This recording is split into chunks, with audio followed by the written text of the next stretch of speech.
Já se perguntou por que algumas aulas de história parecem um desfile de datas?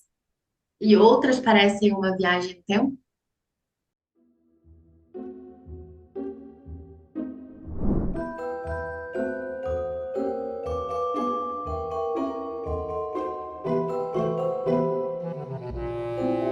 Bem-vindos ao Pod Clássica, o seu podcast sobre educação clássica. Eu me chamo Bárbara Lores, eu sou diretora de currículo e cofundadora aqui na Academia do Dons, que é uma plataforma de aulas online, ao vivo, de todas as matérias, em um ambiente seguro e livre dessa doutrinação ideológica que você vê por aí. E eu sou Anne Kathleen, professora, escritora e pesquisadora das artes da linguagem. Aqui conversamos sobre como a educação pode ser um caminho para nutrir a mente e ordenar o coração, uma aula de cada vez. Na semana passada, nós mostramos como planejamos uma aula de literatura segundo o método Charlotte Mason. Se você ainda não viu esse episódio, nós vamos deixar linkado aqui para que você possa assistir. E a Bárbara, lá no finalzinho do episódio, sugeriu que convidássemos outros professores aqui da academia para falarem sobre como aplicar esse método nas demais disciplinas. E hoje nós temos a alegria de receber o professor Ronaldo. Professor, seja bem-vindo.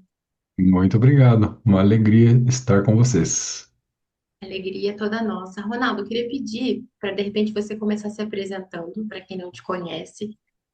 Sei que aqui no canal da Academia, no YouTube, o Ronaldo já apareceu algumas vezes, né, comentando sobre o nosso curso de latim, até o curso de história também. Mas quem é você, Ronaldo, para quem está te ouvindo aí pela primeira vez? Meu nome é Ronaldo Bolk, eu tenho 48 anos, sou do Rio Grande do Sul, moro no Rio Grande do Sul, né, e trabalho como professor já faz 30 anos, com alguns intervalos de interrupção no meio, né, por conta de outras coisas que eu fiz na vida. Né, e eu estou na academia já há quase 2 anos, né, e aqui na Nossa, academia. Quase tudo dois isso anos, já, Ronaldo. quase 2 anos. O tempo voa, exatamente. Ainda vai fazer 2 anos no finalzinho, no começo do ano que vem, né? Então são quase 2 anos aí, né? Bastante feliz, bastante alegre de estar aqui trabalhando com vocês. E tenho trabalhado nas disciplinas de matemática, que é a minha área de formação, né? A minha primeira formação, e também de história, geografia, latim e debate e oratória. Então, tenho tido bastante oportunidade de ter contato com o método, aprender a usá-lo e vê-lo funcionar na prática. Excelente. Nossa, gente, o tempo voa. Você sabe que hoje eu tenho um pouco de dificuldade de acordar de manhã, né? E aí eu achei um aplicativo que chama Alarme. Alarme com Y no final, Alarme. E aí ele tem umas missões que você pode fazer para tentar sair da cama, né? Então, uma delas é ele te dá uma frase e aí você tem que digitar essa frase exatamente. Então, assim, não pode errar vírgula, não pode errar maiúsculo, não pode errar nada. Tem que ser exatamente o que está ali. Imagina, você com sono, assim, você pega o telefone, assim, aí você começa a tentar digitar. Só que se você demorar muito, ou seja, se você pegar no sono, ele começa a tocar o alarme de novo. Então você tem que tentar fazer a coisa meio Uau! rápido assim também para acordar, né? E aí tem umas frases em inglês. E aí a frase que eu recebia hoje era The bad news is that time flies. Ou seja, a má notícia é que o tempo voa. And the good news is you're the pilot. E a boa notícia é que Uau! você é o piloto. Muito bom, né? Enfim, eu lembrei disso agora. Você falou, gente, Exatamente. 2 anos quase, olha. 2 anos. Pois é, pois é. Mas é o seguinte, é, você sabe que quando a gente te conheceu, você falou, né, várias matérias aí que você está dando aula na academia, e uma coisa que a gente valoriza muito aqui é justamente essa, não diria nenhuma flexibilidade, assim, mas realmente essa possibilidade da gente conseguir expandir a nossa cultura conhecendo várias áreas, assim, né? Porque, sei lá, se você vê lá se a gente for falar dos clássicos, né, na Idade Média, tudo bem, você tinha lá o trivium, tinha, né? Ah, legal. Ah, sabia bem a gramática, a lógica, a retórica, depois ia para o quadrivium, para estudar astronomia, para estudar música, geometria, enfim. E se você voltar lá nos gregos, a gente até já falou isso. Você pega um Aristóteles que ele dominava da poética à metafísica, passando pela botânica. E no fundo, esse é um grande cultivo, assim, é algo que a gente se perdeu, eu acho. A gente acabou perdendo com essa especialização excessiva. Porque hoje em dia parece que assim, a pessoa não é que ela vai estudar inseto, não, ela vai estudar mosca. Mas não é só a mosca, ela estuda a asa da mosca e uma proteína específica que tem na asa da mosca que se diferencia dos outros, enfim. E aí você não consegue estabelecer uma relação entre a mosca e os outros seres, assim, os outros animaizinhos, outros insetos, enfim, porque é muito ali, né? Aham. E eu percebo assim que quando, por exemplo, a gente se conheceu, você era professor de matemática e dava aula de latim. Eu falei, opa, peraí, potencial excelente, porque entre matemática e latim tem muita coisa ali no meio que ele também sabe. Enfim, ontem, né, a gente teve o sarau dos professores, o Ronaldo estava recitando sonetos, né? E o pessoal já estava lá falando, ó, por que que ele não vai então também para a equipe de arte da linguagem, né, Anne? Cuidado aí, porque... Brincadeira. Exato. Mas é o seguinte, né? Como diz meu pai, vamos falar de madeira que é pau que foi. Na semana passada, nem foi semana passada, eu já me perdi aqui nesses episódios, que era para ser semanal, mas às vezes não sai, né, Anne? A gente vai se emendar. O fato é que no último episódio, a gente detalhou essas diferentes etapas do método da lição e falamos mais especificamente sobre uma aula de arte da linguagem, focando ali na literatura, com a Anne, né? A Anne contou um pouco da experiência dela e tivemos então essa ideia de convidar outros professores de outras equipes aqui da academia para falarem, olha, como que isso aí se traduz numa aula de história, numa aula de geografia, ou mesmo numa aula de ciências. E hoje convidamos então o professor Ronaldo para falar com a gente. Então, é, algo que para mim fica muito claro nesse método é realmente como tudo gira em torno do momento da leitura, né? Porque parece que tudo é feito em função daquilo mesmo. Então, você tem a escolha do livro, você separa o que você vai ler naquele dia com os alunos, e a preparação vai ser aquele momento de pensar, né? Como que eu preparo os meus alunos para a leitura? Como que eu dou ferramentas para eles conseguirem adentrar naquele texto. Então, pensa numa batalha. Então, quais são as armas que eles vão levar para poder se bater ali com o autor, no fundo, né? E depois a discussão também, como que a gente entende melhor aquilo que a gente leu, como que a gente aplica isso na nossa vida, ou enfim. É, então, isso para mim é o que fica muito claro, assim, nesse método. Na tua visão, Ronaldo, como que isso se dá, assim, numa aula de história? Não sei se você tem aí alguns exemplos, algumas histórias aí para contar para a gente também. Começando aí desse início, né, como é que você se prepara, né? Você também planeja aulas aqui na academia, que inclusive isso é uma coisa que é uma prática que a gente tem, para dividir, assim, o trabalho entre as equipes. Tem alguns professores que são chamados planejadores, então eles vão pegar e vão separar as páginas que vão ser lidas, vão dar sugestões do que a gente vai fazer em cada dia. Claro que não é receita de bolo, né? Assim, às vezes, para cada turma, a gente vai ter que fazer ajustes, mas é sempre bom partir de algum lugar. Então, como você também é um professor planejador, nesse sentido, que você faz? Você qualquer primeira coisa e a partir daí, né, para alguém que esteja ouvindo, pensando, poxa, legal, quero dar aula de história assim, por onde começar? De fato, assim, a gente percebe, não é difícil perceber que o coração da aula, né, é o que, para mim, eu tenho chamado assim de uma experiência com uma leitura que os alunos fazem, né? E, bom, o que que a gente quer dizer com uma experiência com a leitura? Porque se a gente falar só a leitura, pode dar a impressão, assim, de que é simplesmente o ato do aluno correr os olhos por uma página, né? Ah, ok, eu li. Que é o que a gente costuma fazer, às vezes, quando, sei lá, está lendo notícia, por exemplo, né? A gente precisa se manter mais ou menos bem informado, então, sei lá, abre um site de notícia e você lê a notícia, e daí você imediatamente clica em outra, faz todo aquele processo de novo. Você corre os olhos pela página, né? E quando a gente está falando de leitura numa aula aqui na academia, não é exatamente isso.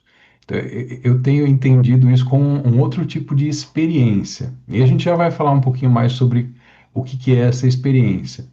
Mas, bom, essa experiência precisa ser de fato preparada, né?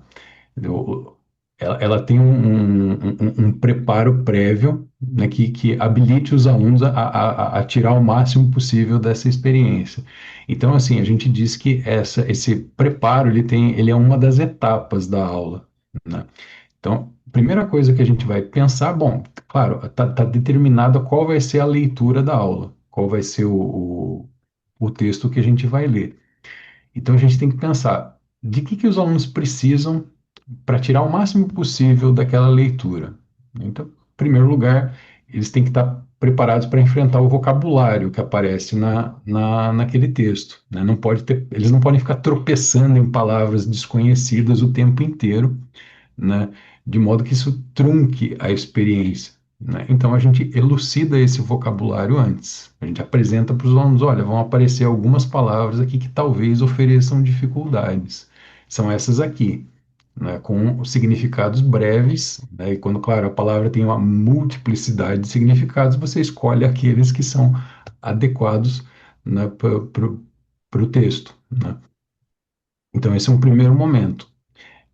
Essa leitura pode ser preparada também com a apresentação de imagens, mapas, né? Na disciplina de história é muito comum, né? A gente está estudando história moderna, né? Universal moderna, quer dizer, século XX, então estamos ali na Europa, né? E saindo às vezes da Europa para a América e para a Ásia. Então você falar México, China, Japão, né? É interessante que os alunos vejam aonde estão esses lugares. Então, você abre um Google Maps ou alguma coisa assim, ou mapas antigos que mostrem como é que era a divisão do continente europeu no ano 1914 e como é que ficou em 1918, com o fim da Primeira Guerra Mundial. Pede para eles observarem, fazerem comparações, né? Isso tudo também já vai dando elementos para que eles possam extrair mais e mais da experiência de leitura. Imagens, né? Sei lá, a gente vai falar, por exemplo, sobre Mussolini, né? Então, uma coisa é você ler um texto frio, né, um tanto estéril, né, que mencione um sujeito chamado Mussolini e que foi aliado de Hitler, né, durante a Segunda Guerra Mundial. Outra coisa é quando você mostra o rosto dessa pessoa, né? Geralmente essas fotos, então esses personagens têm aquelas feições, né? Duras, né? Majestosas e tal. Então o aluno já tem impressões daquilo. Aí você mostra uma foto dele num carro do lado do Hitler, os dois conversando e tal. O aluno já começa a fazer conexões, né? Então, quer dizer, a experiência de leitura dele vai estar enriquecida. Então, a gente escolhe alguns mapas, algumas imagens, algumas fotografias, né, que a gente julga importantes para já justamente preparar essa experiência de leitura. E, claro, antes disso, o tema da aula, ele é ou apresentado ou ao menos insinuado, né? Especialmente quando a gente vai começar alguma coisa nova. Porque às vezes você tem uma série de aulas, né, que tratam do mesmo tema, então você só avisa os alunos, ó, a gente vai continuar falando daquilo que a gente estava falando na aula passada. Aliás, do que a gente estava falando na aula passada mesmo? Eles relembram, né, o assunto e aí a gente continua. Ou a gente diz, olha, hoje a gente vai mudar um pouquinho de assunto. A gente estava no México, a gente vai lá para o outro lado do mundo, vamos ver no mapa aqui onde que fica a China, o Japão, e a gente vai ver que esses países entraram em conflito, né? Eles tiveram algumas desavenças, entraram em guerra por causa de algumas razões. Então, isso já desperta a curiosidade do aluno. É uma técnica até de retórica, né, que você usa para, opa, né, despertar a curiosidade, a atenção dele e prepará-lo já para receber algumas informações, né? Então, tudo isso é o preparo. Aí a gente passa para a experiência de leitura mesmo, né? Que, como vocês já, quem está acompanhando o podcast já conhece, são a leitura de um texto ou de um trecho de um texto, né, intercalada com pausas para narração, os alunos contarem aquilo que eles se lembram do que acabaram de ler, sem terem o texto na tela, né? Desculpa te interromper, mas falando ainda desse aspecto da preparação, né, uma coisa que eu notei enquanto você estava falando, Às vezes tem coisas que são muito naturais, assim, pra gente, né? Enfim, no dia a dia das aulas, que a gente está habituado, mas que às vezes para, não sei, em outros contextos pode ser algo bem diferente, né? Então, por exemplo, você comentava, não, porque a gente pode mostrar uma imagem, pode mostrar um mapa e pedir ali para eles observarem, pedir para eles verem a diferença. Olha aqui em 1914, 1918, o que que mudou e tal. Seria muito mais fácil, assim, né, para o professor chegar e ele mesmo falar: olha, pessoal, deixa eu mostrar para vocês Uhum, aqui. Aqui, olha só que interessante, mudou isso, isso e isso, uhum, e pronto. É bem mais prático, digamos assim, do ponto de vista do professor. Mas eu gosto muito de uma frase que fala que o valor da aula está na quantidade de trabalho que dá para os alunos, assim. aham, Porque é totalmente diferente. Uma coisa é você ficar ali passivamente, só assistindo, assim, ah, legal, né? O meu professor está demonstrando como ele sabe o que mudou no mapa. E se você for um aluno interessado, você até vai querer dizer, assistir aquilo, ó, que legal, né? Se é um assunto que te interessa. Mas se não é, ou uhum, às vezes é uma coisa, sei lá, você está ali já viajando, pensando no que você vai fazer mais tarde, enquanto o professor está ali celebrando o seu próprio conhecimento, digamos assim. Agora, exato. se o professor vira para você e fala, ó, querido, o que que você nota de diferença? Você vai se forçar a tentar achar alguma, pelo menos, né? Porque Aham, você tem que responder, então você está ali no é a sua vez, digamos, né? Sabe? uhum. Então isso é uma coisa interessante, né? Que quando você falava, eu pensava que seria legal comentar. Exatamente, assim, para mencionar uma experiência recente, né, então eu fiz isso, né, apresentei uma imagem que tinha os dois mapas, né, da Europa 1914 e daí 1923, né, e pedi para eles me dizerem o que que vocês notam de diferença. E aí, claro, eles notam às vezes assim, ah, aqui está verde, aqui está vermelho, são diferenças, eles estão observando. Aí o professor pode começar a dar uma cutucada nos alunos, como um pastor faz com o seu rebanho, né? Ó, vamos caminhar mais ou menos por aqui. Então eles, ó, a Alemanha perdeu, parece que ficou menor, perdeu territórios, né? Ah, tinha um império ali chamado Austro-Húngaro que não existe mais. Ele se despedaçou, agora tem um monte de outros países ali. Puxa, legal. E o que que vocês notaram com relação à Itália, ao território da Itália? Então, aí eu direcionei a atenção deles, né? E eles, mudou também, mas, poxa, professor, mudou tão pouco, mudou muito pouquinho. A Itália parece que ganhou algumas terras, mas foi tão pouquinho. Nossa, nem faz tanta diferença assim. Pronto, né? Eu vi, tá feito o preparo, porque esse era o tema da aula, né? O surgimento do fascismo. Então, no livro que a gente está lendo, né, o autor explica, né, o surgimento do fascismo já nesse fato. Fim da Primeira Guerra Mundial, Tratado de Versalhes, a Itália, que tinha tido uma posição mais ou menos ambígua na guerra, acabou sendo favorecida, né, com novos territórios, mas era muito pouco, né? O povo e o governo italiano achavam que eles mereciam mais, que eles tinham que ganhar mais pelos esforços que eles despenderam para lutar naquela guerra. Então, ali, e isso dá origem a uma confusão social, política e até econômica naquele país, que vai levar, ou pelo menos vai criar uma oportunidade para o surgimento do movimento fascista, né? Então eu disse, poxa, legal, a preparação cumpriu o seu objetivo. Eles perceberam, sem eu precisar falar, eu só apontei, dei uma olhada na Itália, porque esse vai ser o foco hoje. E eles viram, nossa, eles ganharam território, mas foi muito pouquinho. Logo em seguida, o texto diz: pois é, vocês têm razão, eles ganharam muito pouquinho, o povo também não gostou. Como é que o povo se sentiu? Como é que o governo se sentiu? Né? Que consequências isso teve? Então, ali a preparação realmente funcionou bem. Né?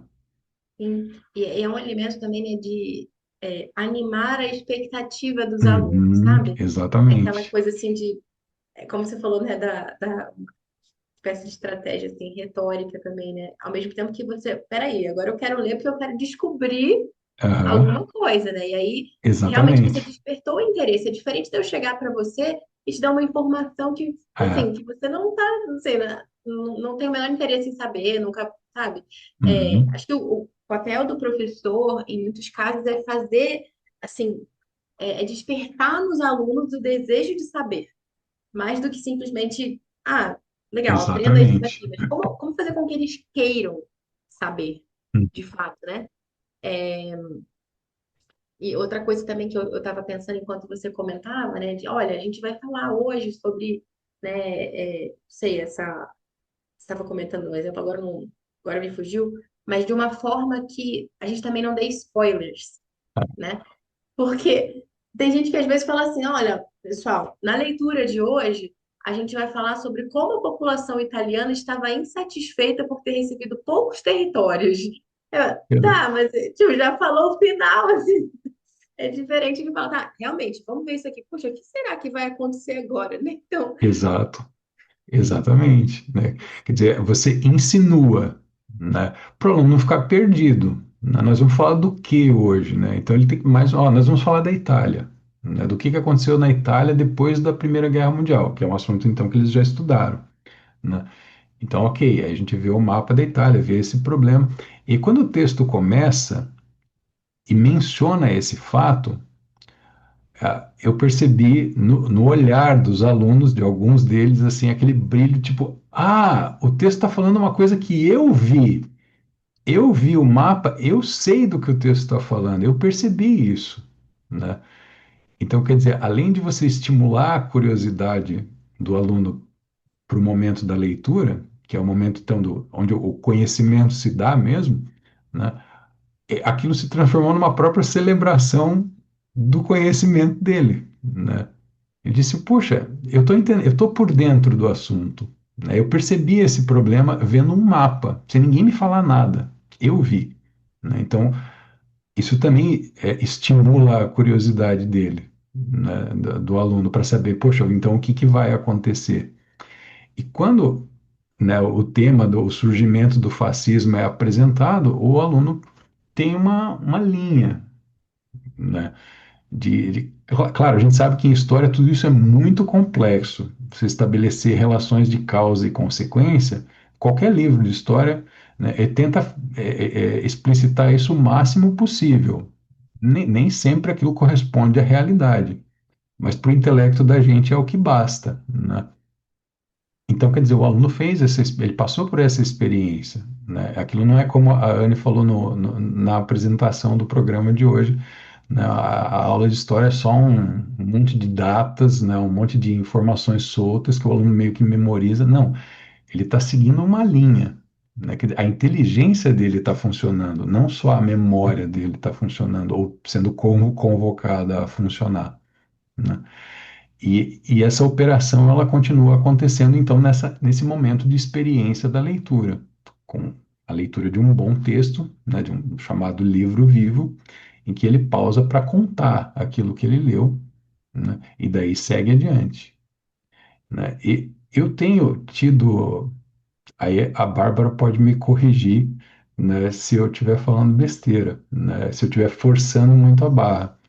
Mas para quem está familiarizado com a atividade, né, de Léxio Divina, né, não sei se alguém pratica isso, né, eu tenho percebido vários pontos de contato entre essa experiência de leitura que a gente faz numa aula de história, por exemplo, né, então a leitura, a pausa para narração e depois a culminação disso numa discussão que é promovida, né, com a turma. Então, uma analogia entre isso e a Léxio Divina, uma analogia, claro, não é a mesma coisa, né? Não é o mesmo tipo de leitura, não tem os mesmos objetivos, vamos chamar assim, mas a Léxio Divina ela tem essas etapas para começo de conversa, né? Então, e uma primeira etapa é simplesmente isso, ler. E aí você parar e fazer o que os antigos chamavam de ruminar, né?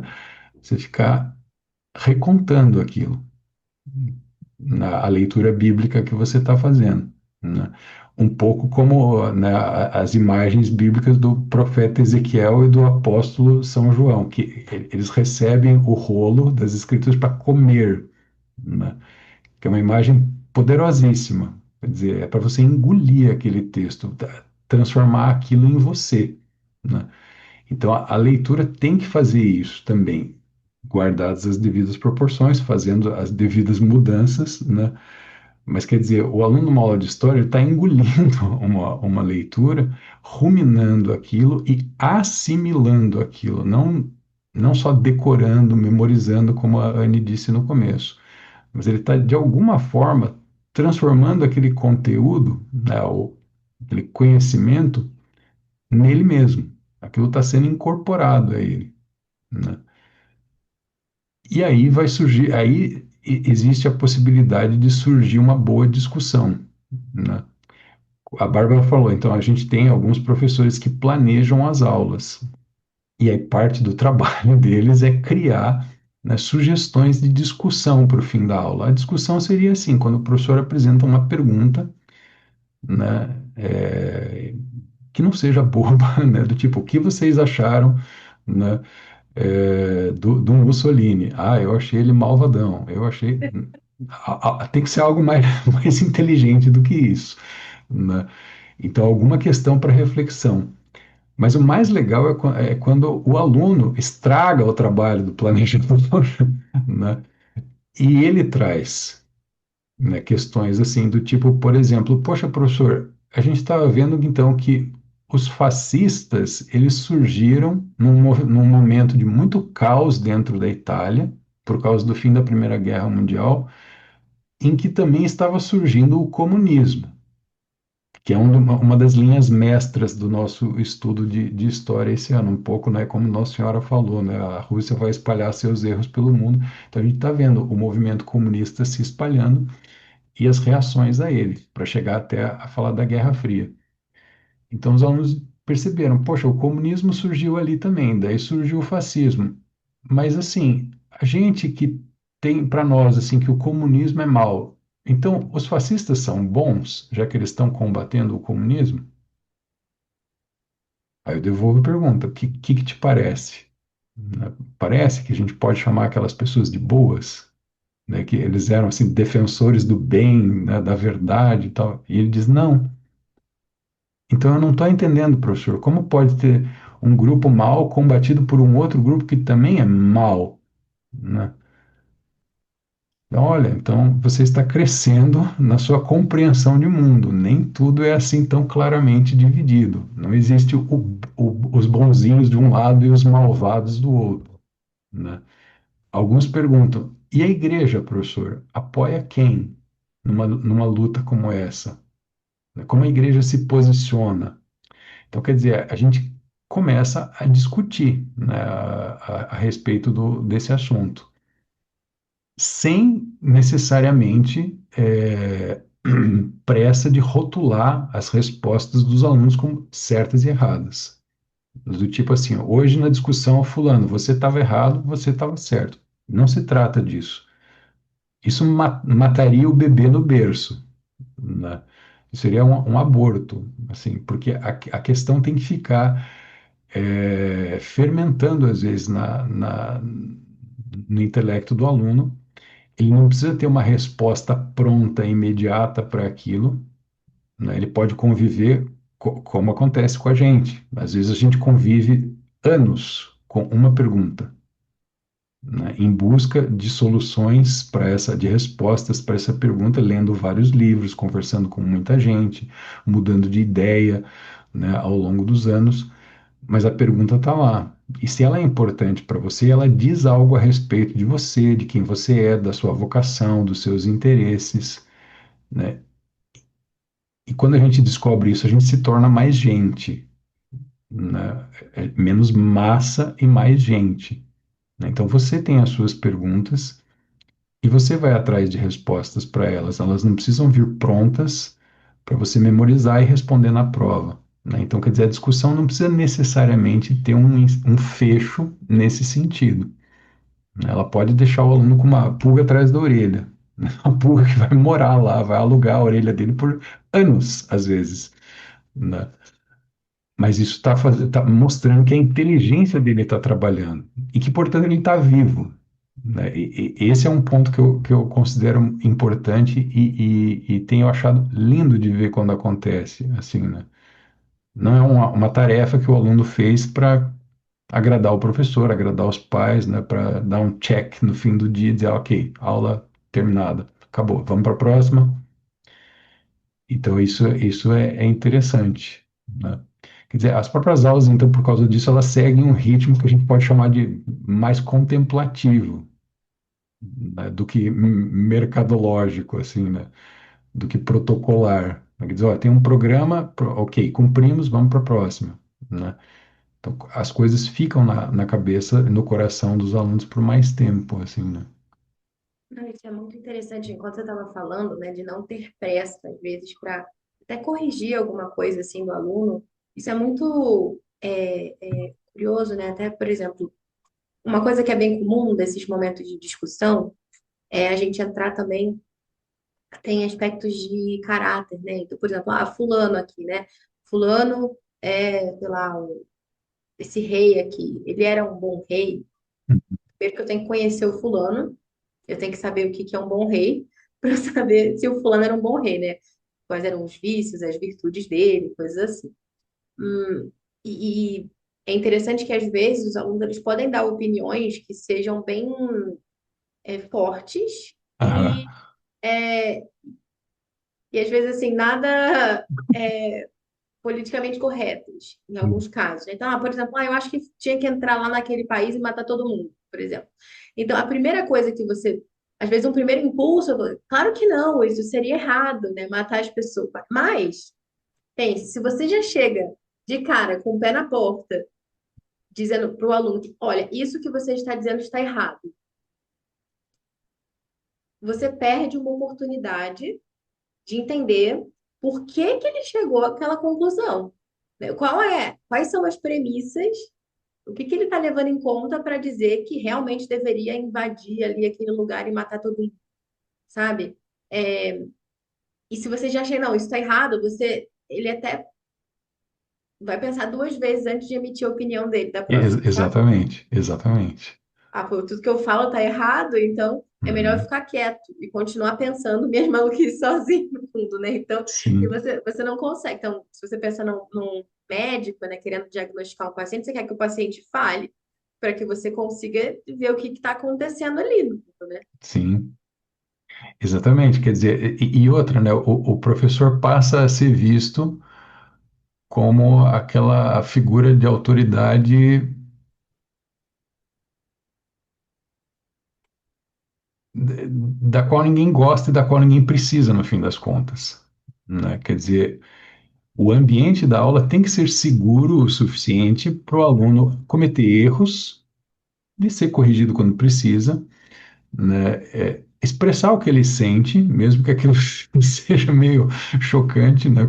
Ou politicamente incorreto, como a Bárbara disse, porque tudo é ocasião de plantar sementes, né? Então, para citar um exemplo, numa aula um tempão atrás já sobre a explosão das bombas atômicas, né, no Japão. Então, a gente conversou sobre aquilo, os alunos ficaram chocados, a gente viu imagens, né? Aquilo é bastante impactante mesmo, né? E um aluno comentou assim: tudo isso foi ainda pior, professor. O aluno é católico, né? Porque uma das cidades em que a bomba explodiu era a cidade mais católica do Japão. Eu disse: é. Eu não me contive e fiz uma pergunta para ele. Eu falei: mas se essa cidade não fosse a mais católica do Japão, isso não seria então tão trágico quanto foi? Né? Assim, quer dizer, só porque era uma cidade muito católica, uma população católica muito grande, e você é católico, isso torna as coisas piores? Né? Quer dizer, se fosse uma cidade só de comunistas, não seria trágico? Ele parou e pensou e falou: não, professor, é verdade, são pessoas, né? Não importa. Quer dizer, eu não corrigi ele, não disse, não, você está errado, isso aí que você está dizendo é imoral. A própria igreja condenaria você, né? Mas foi um diálogo.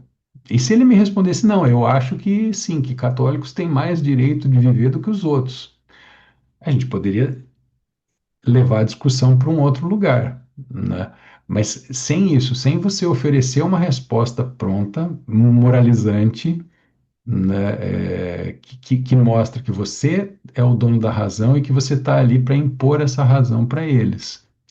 Não, o objetivo eu acho legal essa imagem, né? O pastor, que é a imagem de Jesus mesmo, no fim das contas, lá tentando dar alguma diretriz para suas ovelhas, né? Para elas não se perderem, né?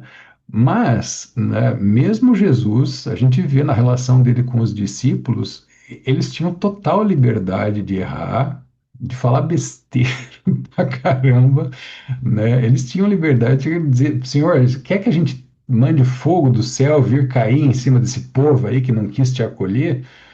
E Jesus só diz, não, obrigado, agora não. Esquece isso. Ele não dá uma bronca dizendo, vocês, imagina, eu estou aqui ensinando e você não entende. Não, não é assim que ele age, né? Então tem um profundo respeito pela situação em que aquelas pessoas se encontram naquele momento das vidas delas. Mas ele não deixa de continuar ensinando e orientando, né? Então eu acredito que esse é o papel do professor numa aula, né, que segue essa metodologia que a gente adota, né? E a gente vê isso dando fruto, assim, né?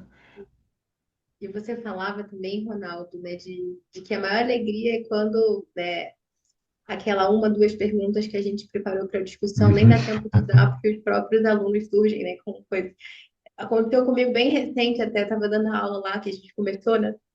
Só para vocês terem um contexto, a gente está dando só exemplo do século XX, É. porque dentro do curso de História, a gente tem essas divisões, assim, né? Que a gente segue 4 ciclos que vão se repetindo. Então, considerando que a criança começou lá no primeiro ano, né? Aos 6 anos, a gente tem aula até o ensino médio, serão 12 anos.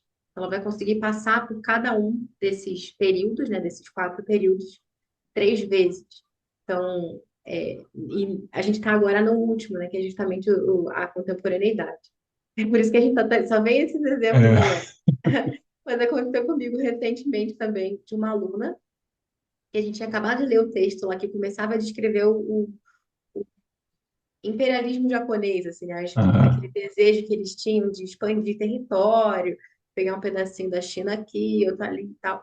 E aí a própria aluna falou assim, poxa, professora, assim é difícil a gente, né, ver qual, assim, não com essas palavras, mas de que lado a gente fica, né, no fundo, porque uma hora Uhum. os japoneses lá sofreram com a bomba atômica, agora estão lá querendo matar todo mundo na Isso. China. Pô, caramba, assim é difícil, né? Isso me lembra também isso que você comentava, né? Que não tem o bonzinho e o malzinho, são Uhum. pessoas, né? Que Uhum. têm aspectos positivos, têm aspectos negativos também, enfim. Exatamente, né? Uma pergunta que surgiu numa discussão, numa aula também recente, mais ou menos nessa linha, foi uma aluna assim, ela estava assim chocada, né, com esse tipo de acontecimentos e tal, e ela disse assim, acho que brotou espontaneamente dela assim, poxa, professor, esse povo não tem coração, né? Ela estava falando de lideranças políticas assim que levam os seus países à guerra, esse tipo de coisa assim. Eu falei, como assim não tem coração? Eles não pensam nos outros? Eles não pensam na população que vai passar por tudo isso, né?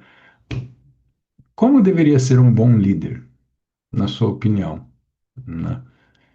Essa foi a pergunta lançada para discussão, né? Assim, você conhece algum exemplo de algum bom líder, né? O rei Davi. O rei Davi era bom? Ele nunca fez nada de errado? O que que, o que que muda, né? O que que há de diferente entre o rei Davi e o Stalin? Por exemplo, tá, tem muita coisa, a gente sabe, né? Mas, então, quer dizer, partiu de uma percepção da menina, né? E de um espanto como esse que a Bárbara disse, que a criança fica, nossa, mas então é difícil, né? Uma hora eles estão sofrendo, outra hora eles estão causando sofrimento, assim. Então, eles estão aprendendo mais do que fatos históricos, eles estão aprendendo sobre a vida humana, né? Como é ser um ser humano. E isso na transição assim da adolescência para pós-adolescência, eu acho que surge é mais fecundo isso, né? Então é uma das coisas que eu acho que vale a pena ressaltar, né? E pegando um gancho do que a Bárbara falou, das opiniões às vezes extremadas de alguns alunos. Claro que as discussões elas são diferentes de acordo com a idade em que o aluno se encontra, né? Então, uma discussão um pouco mais complexa, mais profunda, às vezes mais dramática, não cabe numa turma de alunos de 9 anos. Eles não têm condições. E aí eles acabam, né, simplificando a coisa assim, tem que entrar lá e matar todo mundo, né?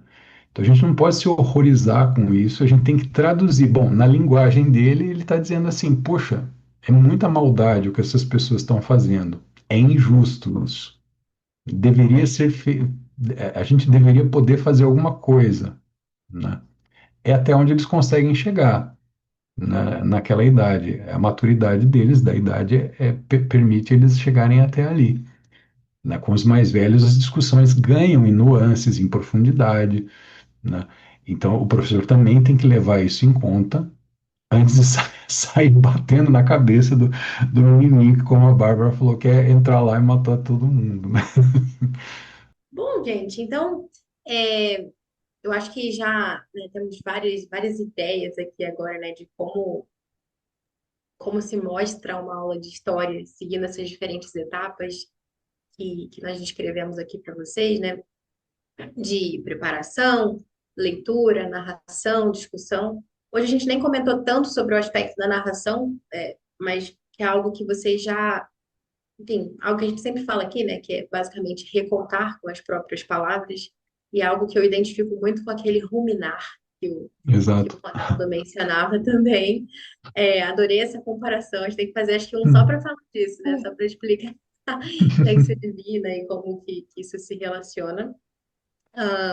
Mas podemos fazer também, né, mais para frente, Anne, um episódio assim sobre narração especificamente, né? E formas diferentes que a gente pode fazer, narração oral, narração escrita, narrações assim mais criativas que a gente faz também. Hoje mais cedo eu estava até vendo, né, estava tendo arte da linguagem. O meu filho ele é aluno da Anne Kathleen, arte da linguagem, e ele estava na aula e eu estava escutando, só que ele estava explicando para um colega, não, fulano, o que a gente vai fazer agora é assim, é igual uma narração escrita, mas a gente vai fazer um diário. Só que você vai escrever como se você fosse o Petrúquio que tinha encontrado a Catarina. Eles estão lendo a Megera do Mago, né? É, É, e aí ele, tá lá, ele se coloca na posição ali do Petrúquio, e isso é interessante até do ponto de vista da história também, né? Então, por exemplo, né, como que você narraria uma guerra, ou sei lá, uma coisa é narrar a bomba, o episódio da bomba atômica, se colocando no lugar do sujeito que apertou o botão, ou se colocando no lugar da pessoa que morava em Hiroshima, né? Ou que tinha um parente que morava em Hiroshima, né? Que ficou sabendo. Enfim, é totalmente diferente. Isso faz você realmente pensar o Claro. que essa pessoa teria sentido e dá uma dimensão totalmente diferente, né? E é algo que a gente pode fazer também nas aulas de história, mas falaremos disso depois, né? Mais para frente, né? Diferentes ideias assim de narração que podem ajudar nisso também. Mas agradecemos vocês que nos ouviram até aqui. Aproveito para convidar vocês também a assistirem os próximos episódios da nossa sequência aqui agora, né, que a gente quer fazer mostrando o método da lição. Aproveitando para dar uma dica também, como o Ronaldo falou, a gente tem esses professores planejadores aqui na academia que dão um norte, assim, né? Já dão algumas ideias, né? O que que eu posso perguntar na discussão, que imagem eu poderia usar, pintura, mapa aqui na preparação. E a gente tem algo bem legal que você que é mãe, pai, está em casa, ou professor de escola, que poderia usar também. Por hora, a gente tem só até o terceiro ano, né? Que é um material que a gente chama de MEA, uma coleção, que é um material auxiliar. A gente diz auxiliar justamente porque te auxilia a lidar com o livro, né? Porque a leitura é aquele centro ali da aula, mas tem um roteiro que te dá um apoio ali, que tem uma indicação, né? O que que você vai ler, como preparar aquela leitura, as páginas que você lê no dia, também algumas ideias de pergunta para discussão, enfim. Então, vamos deixar no link aqui na descrição, para quem quer conhecer mais. Tem escolas que já usam esse material no Brasil também, estão colhendo bons frutos. A gente espera que possa fazer também para os mais velhos, por hora só até o terceiro ano. Mas mesmo que você tenha filhos mais velhos, dá uma olhada no link mesmo assim, baixa lá a amostra, porque você pode se inspirar, né, e ter uma ideia. ah, legal, como que eu poderia fazer isso com meu filho mais velho, né? Já que fizeram essa pergunta aqui para essas crianças menores, né, que outra eu poderia fazer? Já te dá um norte, assim, acho que ajuda bastante. Agradecer também ao professor Ronaldo, né, que Hum, disponibilizou esse Eu que tempo. agradeço. Não, eu que agradeço. Adorei os exemplos, aprendi demais aqui ouvindo. Só um parêntese, Bárbara, que ele falou que já está há quase 2 anos na academia, e eu acho que nesses 2 anos ele não teve nenhum problema, a não ser eu chamando ele de senhor. Ele não gosta, e eu não consigo não chamar. Então agora a gente resolveu esse dilema e ele me chama de senhora. Está tudo Isso, resolvido. exatamente. Né? Obrigada, Reciprocidade. professor. Muitíssimo obrigada. E se você ouviu até aqui, comenta aqui embaixo como eram as suas aulas de história e como elas te ajudaram, ou não, né? A se relacionar com a matéria. E enquanto isso, sigamos o conselho de Charlotte Mason. E vamos tentar, ainda que de forma imperfeita, fazer da educação a ciência das relações. Em outras palavras, tentar, em cada disciplina, levar as crianças a trabalhar com ideias vivas. Neste campo, pequenos esforços são honrados com grandes recompensas. E percebemos que a educação que oferecemos excede tudo o que pretendíamos ou imaginávamos. Até a próxima. Tchau, tchau. Obrigada, pessoal!